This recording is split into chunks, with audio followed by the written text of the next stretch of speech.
సునాదస్వరము July 1. నూతన హృదయము మీకిచ్చదను, నూతన స్వభావము మీకు కలగజేస్తను. రాతి గుండె మీలో నుండి తీసివేసి మాంసపు గుండెను మీకిచ్చదను.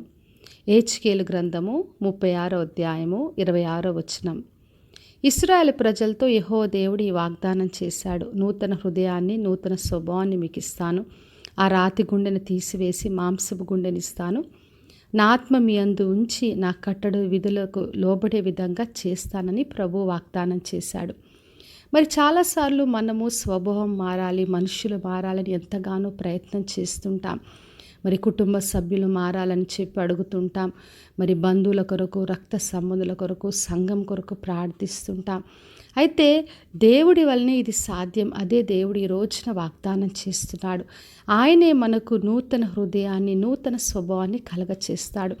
తన ఆత్మ ద్వారా ప్రతి ఒక్కరు కూడా దేవుని మాటకు లోబడే విధంగా ప్రభు మరి అనుగ్రహిస్తాడు.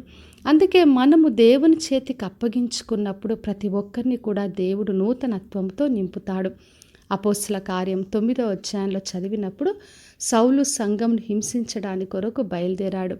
యేసుక్రీస్తు ఆయన మార్గంలో దర్శించిన తర్వాత ఆయన నూతనత్వాన్ని పొందుకున్నాడు. సౌలు పౌలుగా మార్చబడ్డాడు.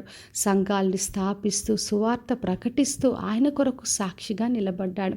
ఎప్పుడైతే దేవుడు ఆత్మకార్యం మన జీవితంలో జరుగుతుందో అప్పుడు మనము నూతనత్వాన్ని పొందుకుంటాం.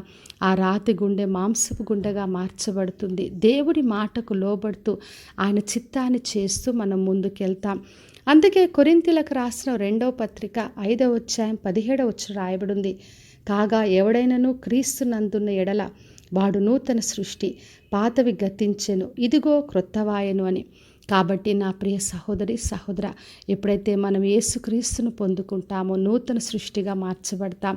పాతవన్నీ కూడా గతిస్తాయి. పాత అలవాట్లు, పాత స్వభావాన్ని అంతా కూడా మారుస్తాడు. ఆయన మాటకు లోబడే కృపను ఆయన ఇస్తాడు. కాబట్టి విశ్వాసంతో ఆయన్ని ఆశ్రయిద్దాం.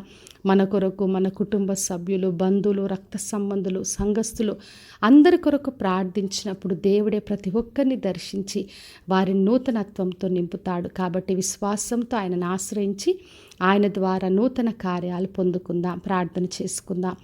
పరలోకమందున్న మా తండ్రి, మా దేవా, ఈరోజు ఇచ్చిన వాగ్దానం కొరకే వందనాలు. ప్రతి ఒక్కరిని దీవించి ఆశీర్వదించండి దేవా. ప్రతి ఒక్కరిని దర్శించండి.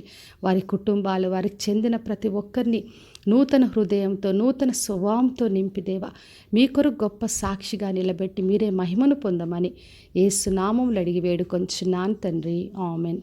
ఈ శుభవచనము వినుచున్న ప్రతి ఒక్కరి జీవితంలో నెరవేర్చబడునుగాక.